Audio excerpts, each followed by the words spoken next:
তাহলে আজকে আমরা কোন গানটা থেকে শুরু করলাম ওরা তিনজন দাঁড়িয়ে আছে, সামনে একটা নালার মতো চলে গেছে, আর মশা কামড়াচ্ছে, পা ঠুকে ঠুকে মশাদের হাত থেকে বাঁচার চেষ্টা করছে। আর ওর মুখের দিকে সপ্রশ্ন দৃষ্টিতে তাকিয়েছে। সপ্রশ্ন দৃষ্টি মানে কৌতূহলের দৃষ্টি, মানে আমার তাকানোর মধ্যে কিছু একটা প্রশ্ন আছে। এখানে আমাদের স্বাভাবিক চিন্তা ভাবনা অনুযায়ী কি প্রশ্ন তিনজনের মনের মধ্যে আসতে পারে, যে সেই তোরে কি করবি, সন্ধে তো নেমে গেল, এইরকম একটা নির্জন জায়গায়, ভুতুড়ে জায়গায় থাকাটা কি ঠিক হবে? যাদের নিতে আসার কথা ছিল কই তাদেরকে তো দেখছি না, তাহলে যাবি কি করে? নাকি কলকাতা ফিরে যাবি আবার? ঠিক এই রকমেরই তাদের মনের মধ্যে প্রশ্নের উদয় হচ্ছে। আর এই প্রশ্নগুলো তাদের চোখ দেখলেই আন্দাজ করা যাচ্ছে।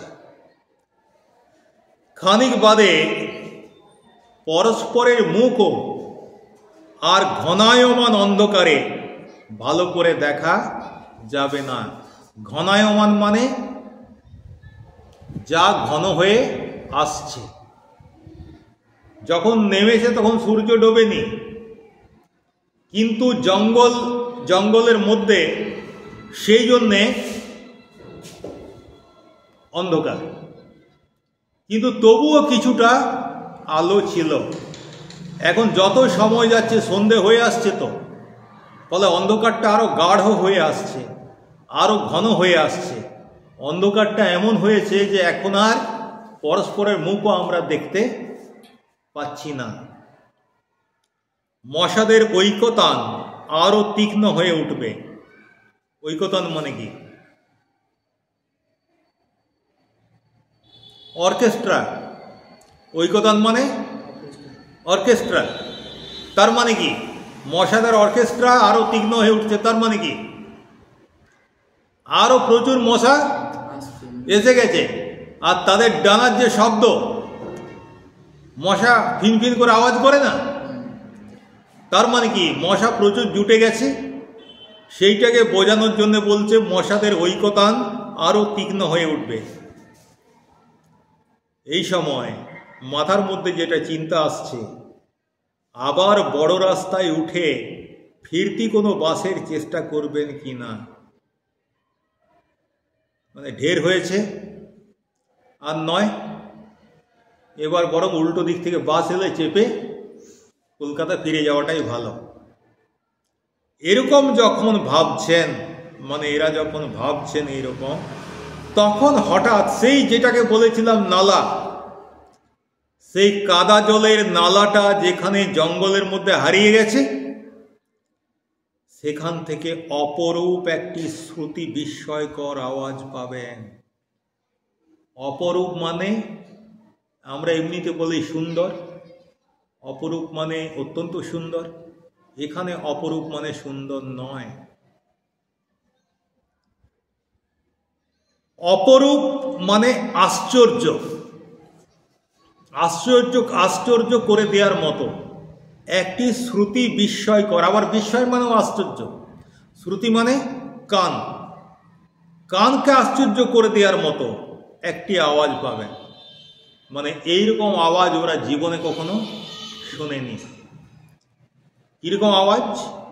মনে হবে জঙ্গল থেকে কে যেন অমানুষিক এক কান্না নিংড়ে নিংড়ে বার করছে।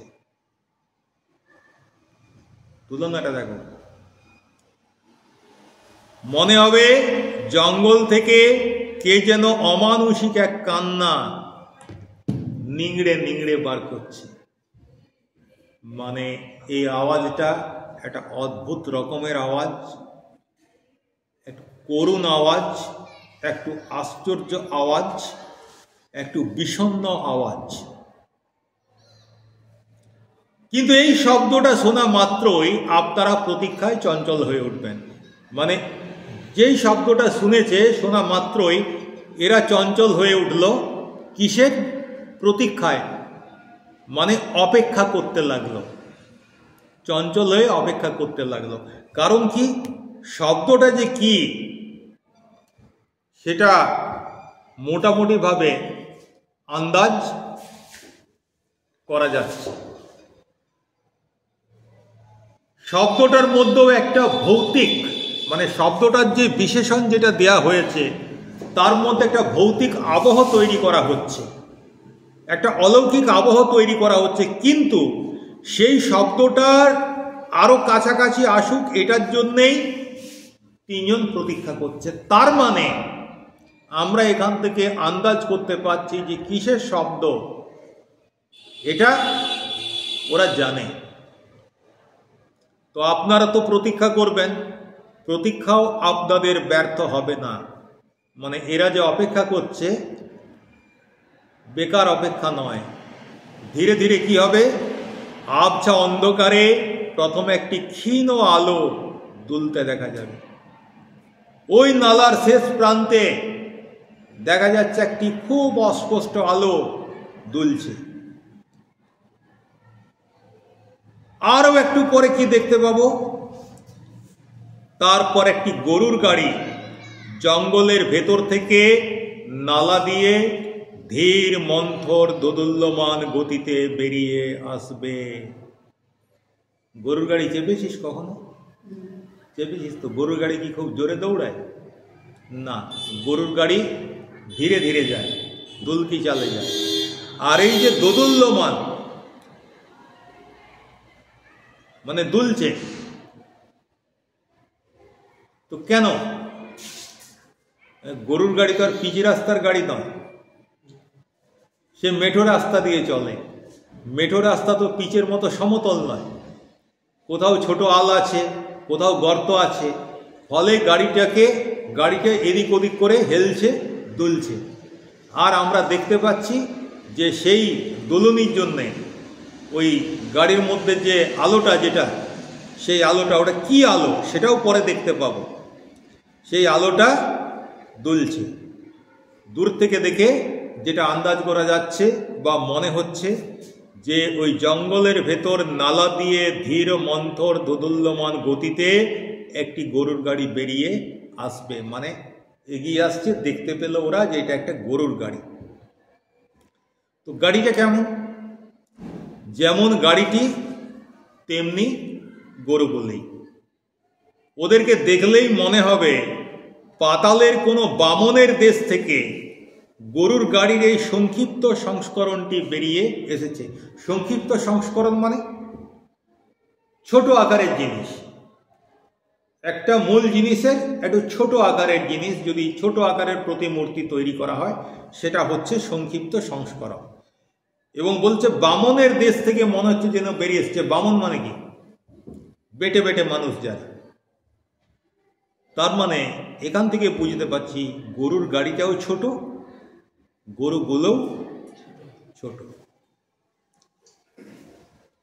অনেকক্ষণ থেকে অপেক্ষা করছি, মশার কামড় খাচ্ছি, কাজেই আর বৃথা বাক্য ব্যয় না করে আমরা কি করলাম, সেই গরুর গাড়ির ছইয়ের ভেতরে তিনজনে কোন রকমে প্রবেশ করলাম।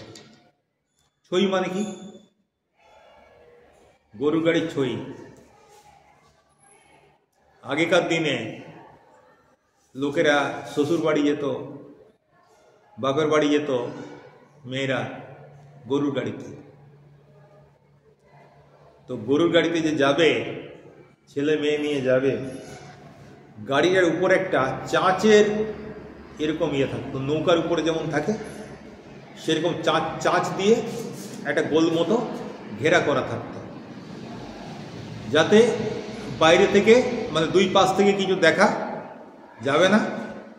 আর বাচ্চা বাচ্চা ছেলে মেয়ে নিয়ে যেত, তো ফলে বাচ্চাগুলোর পড়ে যাওয়ার কোনো সম্ভাবনা থাকতো না।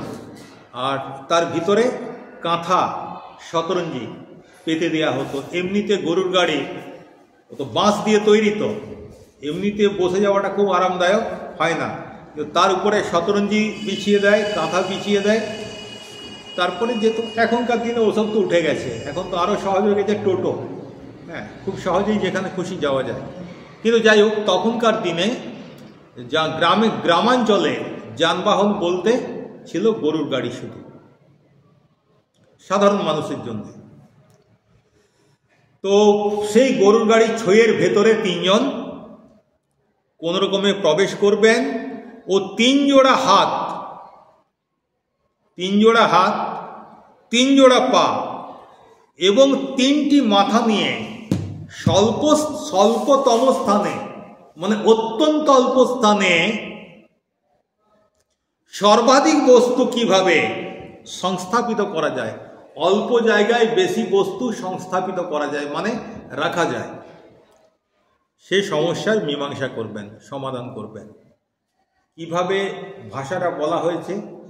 3 জোড়া হাত, 3 জোড়া পা, 3টি মুন্ডু। তার মানে কি? 3 জন ব্যক্তি। আর স্বল্পতম স্থানে সর্বাধিক সংখ্যক বস্তু, সর্বাধিক পরিমাণ বস্তু কিভাবে রাখবেন? তার মানে এই ভাষাটা থেকে যেটা বোঝা যাচ্ছে যে গাড়িটা এতই ছোট, 3 জনকে ধরবে না গাড়িটার ভিতরে। ফলে কি করতে হলো? ওদেরকে কষ্ট করে চাপাচাপি করে গাড়িটার উপরে উঠে বসে থাকতে হলো। আমাদের যেরকম এদিকে সকালবেলায় যে বাসটা পেরিয়ে যায়, এই বাসটায় আগে আমরা দেখতাম, যেটা তখন বাস কম ছিল, কন্ডাক্টর গেটে থাকতো, আর গেট থেকে যত প্যাসেঞ্জার উঠতো, প্রচুর ভিড় তো, তারপরেও প্যাসেঞ্জার নিত, আর গেট থেকে ঠেলে ঠেলে, হ্যাঁ, ওদেরকে ভীষণভাবে ঠেলতো, যাতে ওই ধাক্কায় ভিতরের লোকগুলো আরেকটুকু চাপা যায়, মানে যত বেশি প্যাসেঞ্জার নেওয়া যায়। হেল্পাররা তো করতোই, আর যখন খুব ভিড় হতো তখন কন্ডাক্টর নিজে এটা করত। মানে যে বাসটায় মোটামুটি 80 জন লোক হয়তো ভালো করে বসে এবং দাঁড়িয়ে যেতে পারবে, সেই বাসে 120-125 জন লোক ঢোকানো হতো। ঠিক সেই রকমের পরিস্থিতি। এই গাড়িটায় হয়তো 2 জনের ভালো করে বসার জায়গা আছে, সেই জায়গায় 3 জনকে বসতে হচ্ছে। ঠিক আছে, গরুর গাড়িটি তারপর যে পথে এসেছিল সেই পথে অথবা নালায় ফিরে চলতে শুরু করবে। তাহলে এতক্ষণ যেটাকে ভাবছিলাম আমরা নালা, কাদা ভর্তি নালা, এখন আমরা কি জানলাম? ওটা আসলে নালা নয়, ওটা একটা গ্রামে যাওয়ার পথ। এবং পথটা এই সময় খুব সম্ভবত মাসটা ভাদ্র মাস। এই ভাদ্র মাসে এই পথটা জলে ভর্তি থাকে, মানে ধরে নেওয়া যায় আষাঢ় শ্রাবণ ভাদ্র এখানে জল কাদা থাকে। এরপর যখন ধীরে ধীরে শীত পড়বে, শীত পড়তে শুরু করবে কার্তিক মাসের পর থেকে, তখন ওই শীতের টানে জলটা উবে যাবে, তখন রাস্তাটা এমনি চলাচলের উপযোগী হবে। কিন্তু আমরা জানি আমাদের গ্রামের ট্রাক্টর যেমন, সেরকম গরুর গাড়ি, ওদের জন্য কোনো পথের দরকার হয় না। ওই জল কাদায় টানে তো গরু, মানে বলদে টানে তো, ওদের তো অসীম ক্ষমতা। ফলে কাদা রাস্তা, ভাঙা রাস্তা, মেঠো রাস্তা, সব রাস্তাতেই গরুর গাড়ি যেতে পারে। তাহলে আমরা এতক্ষণ ধরে যেটাকে নালা ভাবছিলাম, কাদা ভর্তি নালা, সেটা আসলে কাদা ভর্তি নালা নয়, একটা পথ যেটা এখন কাদা হয়ে গেছে।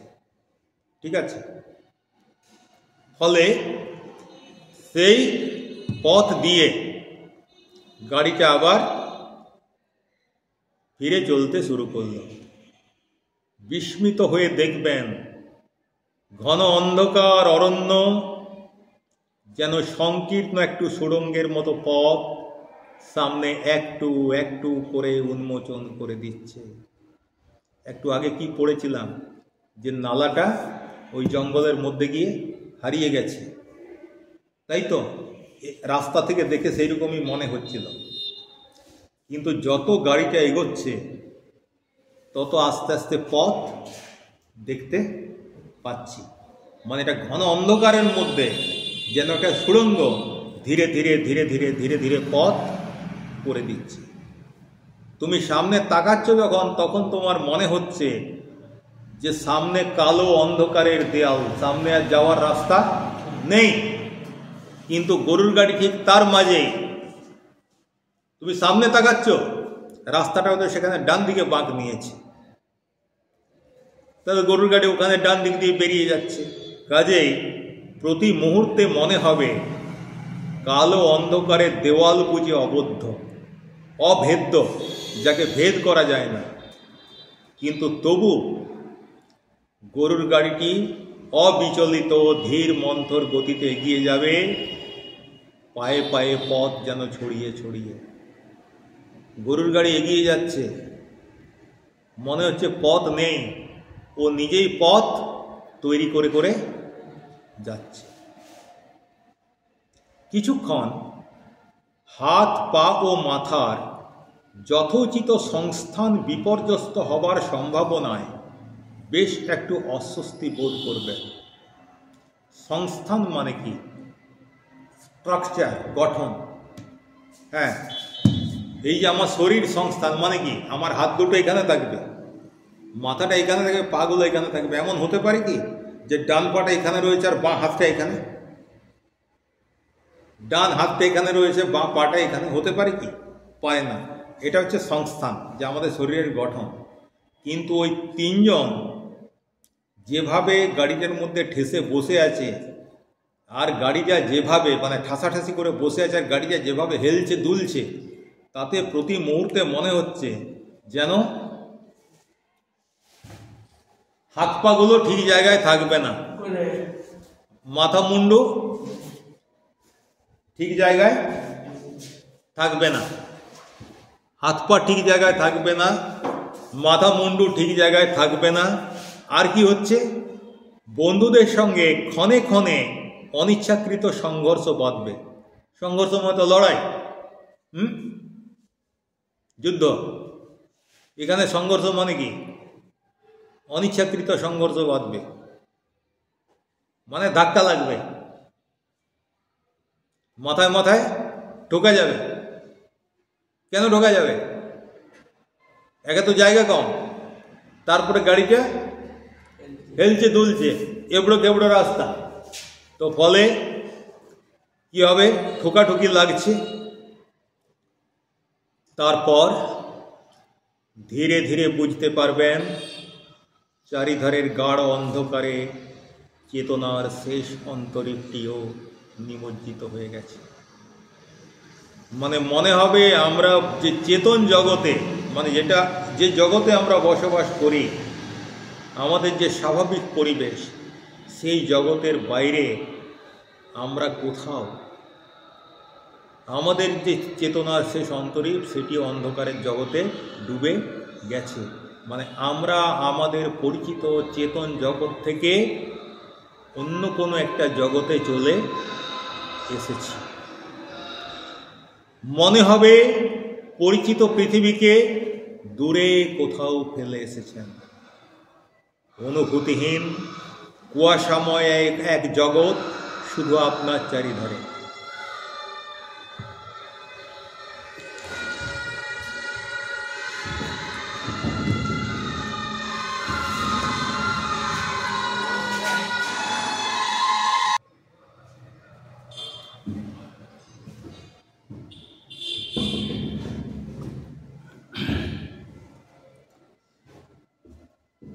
আমাদের যে চেনা পৃথিবী, আমাদের যে পরিচিত পৃথিবী, আমাদের যে চেতনার জগৎ, মনে হবে সেই পরিচিত পৃথিবীকে দূরে কোথাও ফেলে এসেছি আমরা। এর পরের শব্দটা, এই পরের বাক্যটা অতি সুন্দর। অনুভূতিহীন কুয়াশাময় এক জগৎ শুধু আপনার চারিধারে। কুয়াশা মানে রহস্যে ঘেরা, রহস্যের কুয়াশা। সেখানে কোনো রকম ভালো মন্দ সুখ দুঃখের অনুভূতি মনে হচ্ছে যেন নেই। সেইরকম এক অন্য জগতে আমরা পৌঁছে গেছি, যেখানে সময় স্তব্ধ, স্রোতহীন। সময় তো পেরিয়ে যায় নাকি? সময় চলিয়া যায় নদীর স্রোতের প্রায়। কাল প্রবাহ বলা হয়, সময় থেমে থাকে না। কিন্তু যে জায়গায় এসেছি এখানে মনে হচ্ছে সময়ের ধারা থেমে গেছে, সময়ে চলা স্রোত বন্ধ হয়ে গেছে। মানে সময় যেন এখানে স্থির হয়ে আছে ওই অন্ধকারাচ্ছন্ন জগতের মধ্যে, ওই রকমই যেন চিরকাল থাকবে, এরকম একটা অনুভূতি মনের মধ্যে হচ্ছে। তো সময় যদি স্তব্ধ হয় তাহলে কতক্ষণ সময় পেরিয়ে গেল এই কথাটার কোনো অর্থ আছে কি? সময় তো স্তব্ধ, সময় তো এগোচ্ছে না। তাহলে কতক্ষণ সময় পেরোলো? সময় তো পেরোবে না। মনে হচ্ছে এরকম, আসলে কি সময় কখনো স্তব্ধ হয়? হয় না, সময় পেরিয়ে যাচ্ছে। কাজেই যেহেতু এখানে সময়টার ধারাটা, সময়ের গতিটা স্তব্ধ বলে মনে হচ্ছে, তাই আমরা কতক্ষণ ধরে যে এই আচ্ছন্ন অবস্থায় ছিলাম এটা বোঝা যাচ্ছে না, বোঝা যাবে না। হঠাৎ করে চমক ভাঙছে কখন? হঠাৎ এক সময় উৎকট এক বাদ্য ঝঞ্ঝনায় জেগে উঠে দেখবেন ছুঁয়ের ভেতর দিয়ে আকাশের তারা দেখা যাচ্ছে। বাদ্য ঝঞ্ঝনা মানে কোনো একটা কিছু বাজছে। সেই বাদ্যযন্ত্রের শব্দে যখন চমক ভাঙলো তখন দেখতে পাচ্ছি ছুঁয়ের বাইরে দিয়ে আকাশের তারা দেখা যাচ্ছে, মানে রাত্রি হয়ে গেছে। এবং গাড়ির গাড়োয়ান থেকে থেকে সোৎসাহে একটি ক্যানেস্তারা বাজাচ্ছে। সোৎসাহে মানে উৎসাহের সঙ্গে, ক্যানেস্তারা মানে ক্যানিস্টার, যেগুলো আমাদের সর্ষের তেল কেরোসিন তেলের টিন। কি সর্ষের তেল কেরোসিন তেলের টিন যেগুলো, দারোয়ান একটা ঠেঙা নিয়ে বেশ মনের আনন্দে আর টিন বাজাচ্ছে। লে বাবা, কি হলো, মাথা মাথা খারাপ হয়ে গেল নাকি গাড়নে? তখন কৌতূহলী হয়ে মানে মনের মধ্যে প্রশ্ন জাগলো। তো সেই কারণে ওর ওই যে বাজনা, বাজনা মানে টিন, যে টিনটার তুমি টিন বাজাচ্ছ কেন হে? টিন বাজানোর কারণ যখন তাকে জিজ্ঞাসা করলাম, গাড়োয়ান নিতান্ত শান্ত নির্বিকার ভাবে বলল, একে ওই শালার বাঘ খেদাতে। মানে এমন করে বলল যেন বিড়াল তাড়ানোর জন্যে, কুকুর তাড়ানোর জন্য। আমরা শহরের মানুষ, মানে কথকে বলতো আর দুই বন্ধু। বাঘ মানে তো ভয়ঙ্কর জিনিস, বাঘ শুনলেই তো চমকে যাওয়ার কথা। কিন্তু গাড়োয়ান, ওর কাছে বাঘটা যেন কোনো ব্যাপারই নয়। ও হে, তুমি টিন বাজাচ্ছ কেন? হ্যাঁ, একদিন সালামে বাঘ তাড়াতে, মানে বাঘটা যেন মশা মাছি আর কি, এরকম। মানে গাড়োয়ানের কোনো ভয় ডর নেই। কিন্তু আমরা যখন শুনছি আমাদের তো ভিতরটা এইটুকু হয়ে গেছে ভয়ে, হ্যাঁ এখানে বাঘও আছে।